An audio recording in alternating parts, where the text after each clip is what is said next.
Hi students, welcome to Alphos e-learning chemistry classes for second year. In previous sessions, we covered two physical chapters named electrochemistry and solid state. I hope you are understanding all the concepts in an easy manner and you are able to answer the questions in a simple way. It is nothing but without taking much time, because as you know, the competitive exams are time bound exams. So that's why not only learning the highest that is the difficult topic in an easy manner, we should also have the art how to apply that concept, even whatever the toughness it is of having. But once you are getting highest grip on the topic, automatically within no time, that means within short span of time, you can apply the concept. That is actually what we require when we are facing the competition. That is nothing but the only way, one and only way to crack the competitive examinations like IIT JEE, mains or advanced or NEET exams, because all these exams are time bound exams, as you know. Clear? So in these two chapters, electrochemistry and solid state, all the tough, even though so many people may feel that it is a tough topic, but it is I think I am successful in making you to understand all these topics in an easy manner. Not only making to understand, and I think I am successful in making you to apply the concepts also by providing the suitable examples. That is illustrative examples are here and there where they require. I hope with all this. And now with the completion of these two chapters, now for the second year, we are entering into organic chemistry part. As you know, when compared to physical part, some people, in case if some people, if they are of having much interest in calculations, they may be of having highest interest in physical chemistry, and they suffer some sort of lagging in organic chemistry. And some other people, they are very interested in organic chemistry, but they feel some sort of difficulty in solving the physical chapters. Is it not? But in both cases, just you remember, and one more feel is regarding the inorganic chemistry, they feel that it is by heading. But all these chemistry, just you remember, the chemistry three parts are having some sort of logic. Once you are getting that logic, it is easy to solve whatever the type of questions, whatever the different concepts that are incorporated in framing the question by the paper setters. You need not worry about that, but you should have the art to find the logic. Here, such logic is much more required. It is that logic is playing very important role in organic chemistry. So even though when these students or the people are going through this organic chemistry so many times, and there is some common idea among these people that when we are writing the equations, going on writing the equations, then the people may get idea about that organic chemistry, like that they feel. But actually it is not right like that. In case if you are having the trend or the nature or the behavior of the participants in the chemical reaction, and that is nothing but the role played by the conditions which are given in the reaction.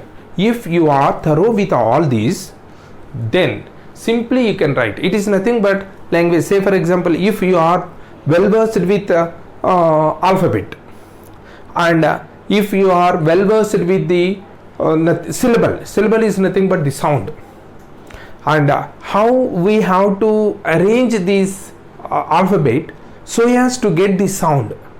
If you are thorough with that one, you need not by heart all the spellings of the words. Is it not? When you are in lower classes like first class or LKG, UKG, you might by heart some words.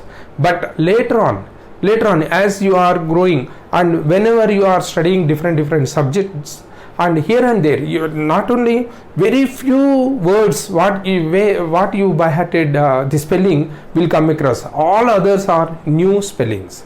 But here nowadays you are not by hearting those spellings. Why? Now you are master in arranging the alphabet in a logical manner so as to get the syllable, that is so as to get the sound, is it not? Similarly in chemistry also, if you are aware of, particularly in organic chemistry, when the participants are present, if you are aware of the natures of all the participants, say for example if it is a substrate, how it can behave towards different reagents, and then if it is the reagent, how this reagent will react with the different substrates, and the condition which is required for facilitation of this reaction between the substrate and the reagent. If you know all these things, and when they are doing like that, and what is happening, that happening is nothing but the mechanism.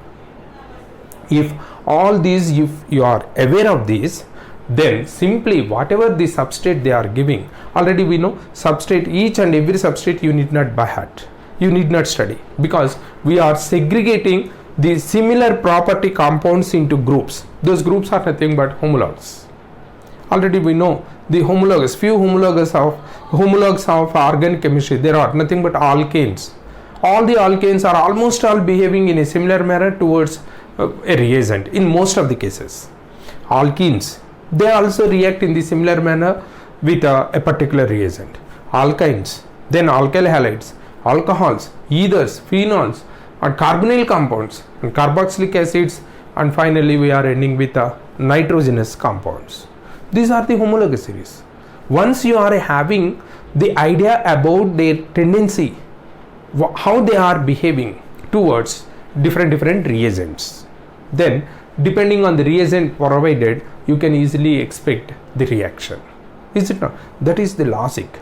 And in this course I will try to make you to understand all these different concepts, and thereafter you can easily combine them so as to get the required information from this given data. Clear? And for this purpose, my sincere advice for you, dear students, is sincerely you have to follow. In case if it is possible, it is better to note down. Even though the videos are continuously coming to you, it is better to note down the important point or the logical point on your notes so as to get highest grade. Clear? That's why I am asking you to maintain a separate notebook for the organic chemistry. And now my motto is organic chemistry made easy. And how it is? Just what I applied. The principle, the main principle what I applied in cracking the organic chemistry is nothing but divide and rule principle.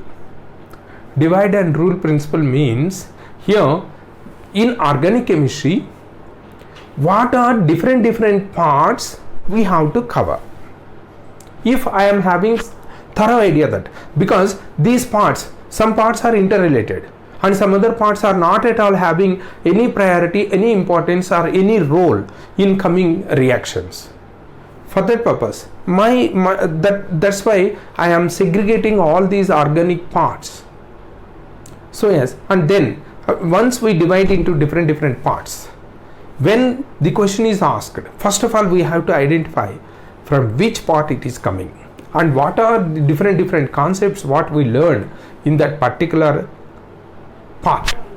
If we recollect, that is sufficient. Clear?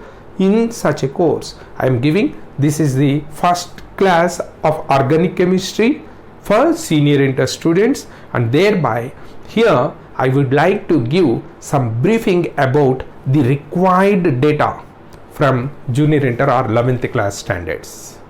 And after getting all these, through all these different required data, already I told you it is nothing but some parts are there which are of playing very important role in different organic reactions. Let us have a recall of all these important points, and so as we can, after recalling or recollecting all these, now we are in a position to answer the questions or to guess the products in the given reactions. Clear? And now first let me give how to crack this organic chemistry. Just you remember, organic chemistry is of having different parts like this. It is organic chemistry. And dear students, you remember It is Organic Chemistry Session 1 for Senior Intern. Clear? Here, different parts that present in organic chemistry are, first one is nothing but the qualitative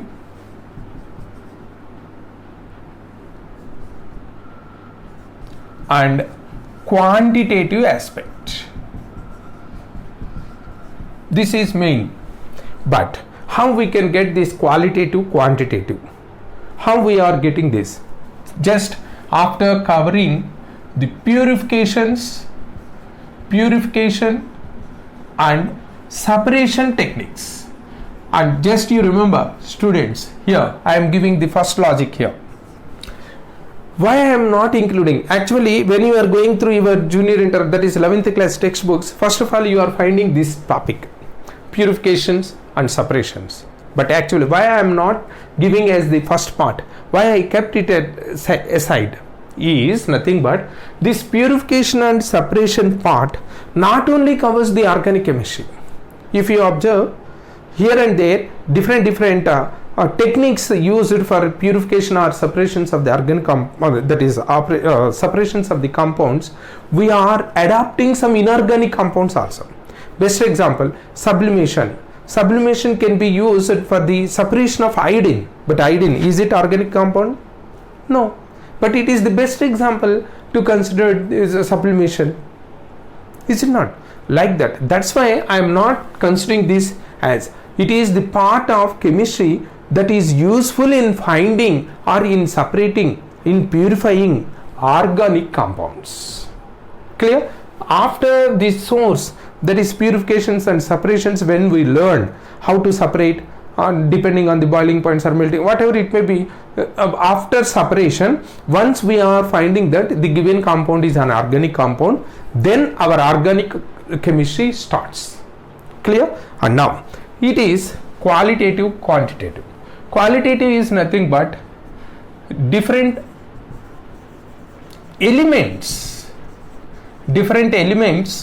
present in the compound. That study is qualitative. And quantitative is nothing but the amount of each element in percentage composition. That is quantitative. Already you know, this is actually quantitative amount is related to stoichiometric chapter. Clear? So what are the elements present in the given compound? If it is found to be organic after purification or separation, if the given compound is found to be organic, then we have to find what are different elements that present in organic compound. And actually, you know, the basic rule, that is nothing but organic compound should have carbon and hydrogen. And you remember, carbon and hydrogen, these two elements should present in the given organic compound. And that too, these two should bond directly. So only carbon and hydrogen when present in the compound, such type of organic compounds are known as hydrocarbons, because only hydrogen and carbon present. In case, in addition to these, that is nothing but all your first year topics are related to hydrocarbons. They what we covered in 11th class are nothing but alkanes, alkenes, alkynes and benzene. If you observe, alkanes CnH2n plus 2, alkenes CnH2n, alkynes CnH2n minus 2. Here CnH, only C and H we are referring, and benzene C6H6. No other heteroatom is present in those compounds. And now in our second year topics, we are finding heteroatoms. Heteroatom means other than carbon and hydrogen. If halogen present, halogenated compound. Oxygen present, it may be alcohol, it may be carbonyl compound, it may be carboxylic acid, or it may be either. Is it not? And then it is nitrogen possessing compounds. Like that, different other than carbon and hydrogen can present. That's why we are adopting this qualitative analysis. Clear? And then the percentage. That is about, after finding these two, we will know the compound molecular formula from these percentages. All it is related to stoichiometry. Once we are getting this molecular formula, then the second part of the organic chemistry starts. It is nothing but the bonding. Bonding is covering the hybridizations. All these, we can find that in bonding or in hybridization, we can find that carbon is of having only 3 types of hybridization. Is it not? It is nothing but sp3, sp2 and sp hybridization. Only around the carbon, you remember. In case if any heteroatom is going for different hybridization, we need not worry because it is not organic. Only carbon, these 3 types. And now, depending on that type of bonding, we are observing few compounds are having the similar kinds of bondings, and thereby they are exhibiting similar kind of properties. Clear? And thereby, after finding this, what we have to go for is classification.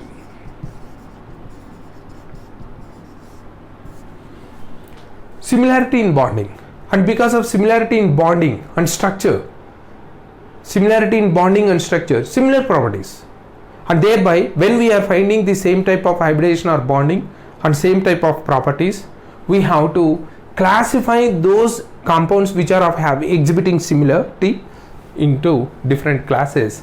Here the classification leads to homologous series.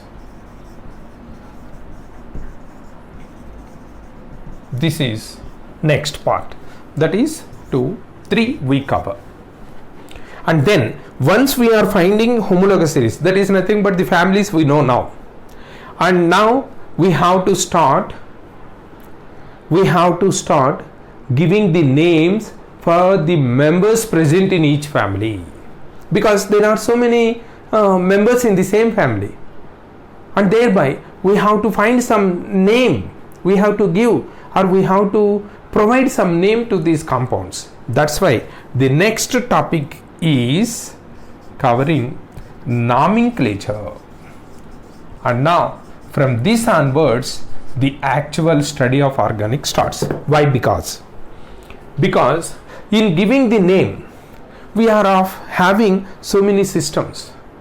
When we are providing the name for the organic compound, initially in olden days, they are unable to find particular sequence of the naming, and thereby they are finding the compound, and they believe that the organic compounds can be generated only from living beings. Clear? And thereby organic matter, organism, and from depending on the source of that organic compound, they are providing the names for the given compounds. Clear? That is one source. But thereafter it is observed that these organic compounds are not only from the organisms, they can also be synthesized, they can also be prepared even in the absence of organisms. That means all of a sudden an eruption in the organic compounds, that is volcanic eruption type, here also so many organic compounds have been discovered.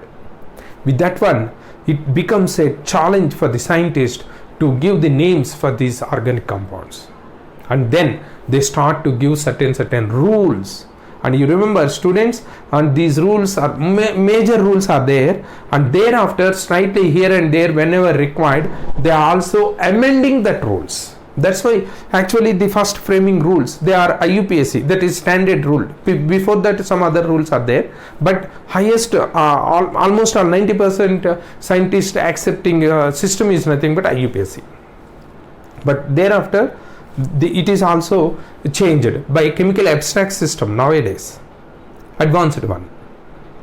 It is nothing but time demand, depending on the provision of the organic compounds, depending on the nature of the organic compounds, new trend what we are observing in that compounds, they are giving different names. So when there is that is nothing but the rule is not sufficient from the IUPAC system, these people are changing that rule, and thereby that is advanced system is chemical abstract system. Like that, here in nomenclature we are trying to give the names in different systems. We have to study that names. Clear? And now coming to fifth part, just you remember, it is when the molecular formula is obtained. Say for example, a compound is given as C2H6O. For example, molecular formula is given, and from this molecular formula they try to keep in homologous series, and they observed the same molecular formula compounds are present in different homologous series. Are you getting that? The same molecular formula possessing compounds are observed to be present in different homologous series after the arrangement of the homologous series. And what are the criteria for arrangement of different compounds in homologous series?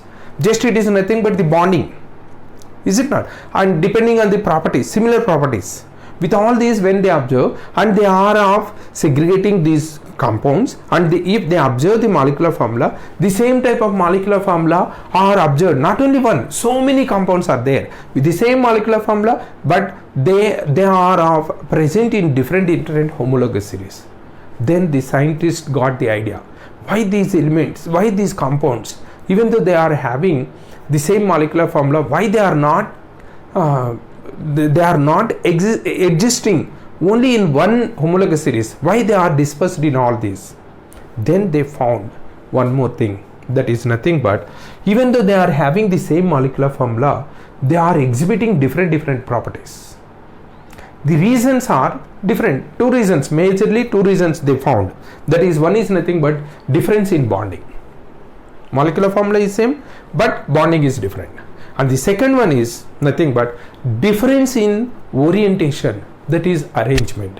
So with all this idea, when the same molecular formula compounds are present in different homologous series, but they are exhibiting different properties, such phenomenon has been given a new name. It is nothing but isomerism.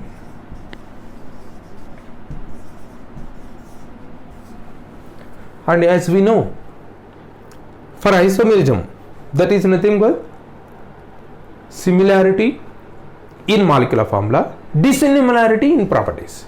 Why dissimilarity in properties? Two reasons observed. One is structure, bonding, and the other one is orientation. Clear? So depending on that, again it is a different topic. We have to go for the study of isomerism, different kinds of isomerism, and what are the rules to find whether they are exhibiting which type of isomerism, all these. It is a different study. Clear? All these till now we are of studying, we are trying to understand what are organic compounds and how much of the percentage of composition of each element present in that organic compound, and thereafter depending on the hybridization and bonding and similarity in properties, how to classify them. And after classification we are providing the names, and after naming we observe that the same molecular formula but they are exhibiting different properties. That is nothing but isomerism. Clear? This is the basic introductory part what we have to cover. If you are thorough with this, you are able to answer certain questions related to this, and then bonding and classification, and then nomenclature and isomerism. Different. These are not at all have any interrelation with each other. Each one is a separate study. Clear? That's why you should have thorough idea on each topic. Don't mingle them, don't mix up them. Just you try to classify first. After having thorough idea, then you start to give the naming.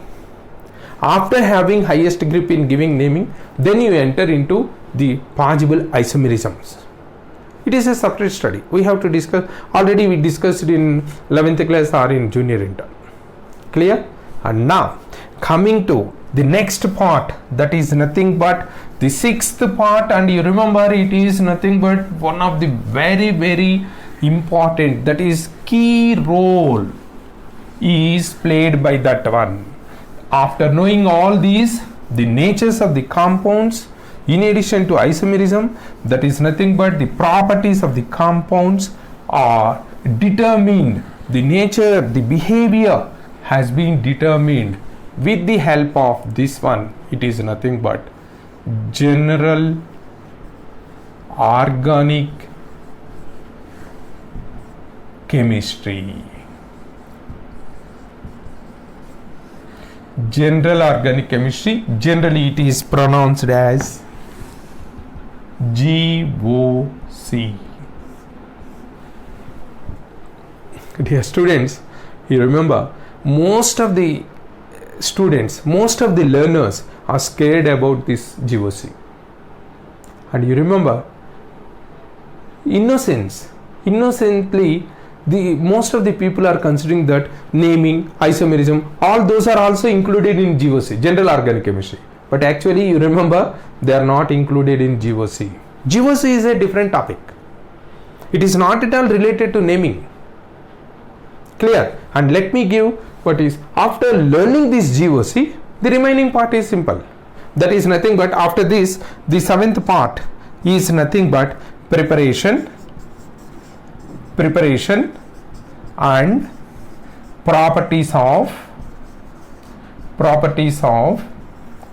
organic compounds. It is the 7th part, that's all. But here the preparation and properties of organic compounds, that organic compounds where we are finding in homologous series. From each homologous series, different compounds, how to prepare, what are their properties, all we have to guess.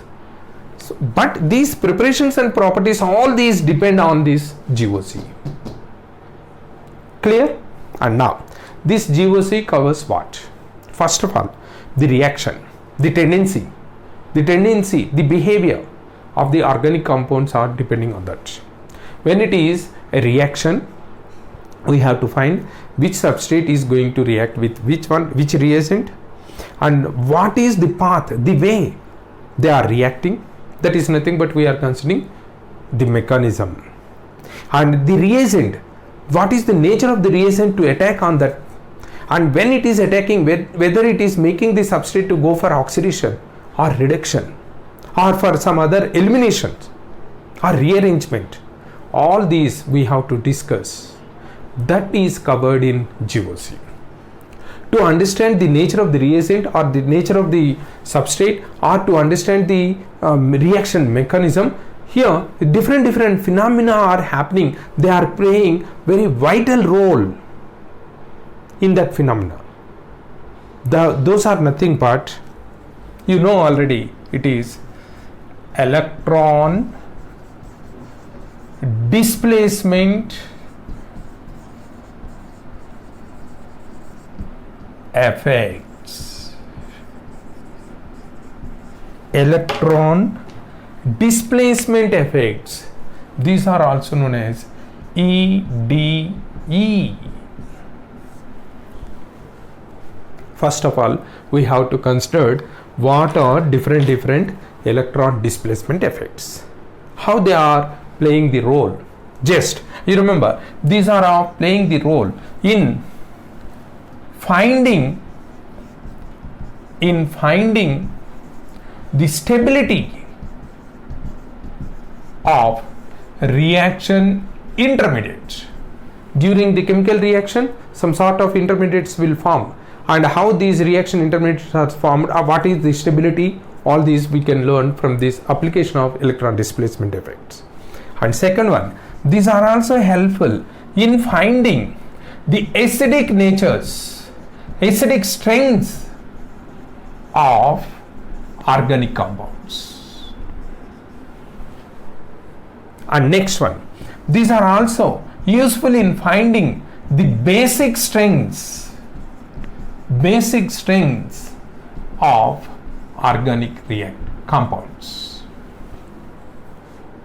So these electron displacement play a vital role in finding these three criteria, and due course they are also influencing the reaction mechanisms. After learning this, there is nothing but reaction intermediate is nothing but formed in reaction mechanism, is it not? And now this GOC we have to cover. In addition to this electron displacement effects, we have to cover reactions, that is nothing but different types of reactions, reagents, and reaction mechanism.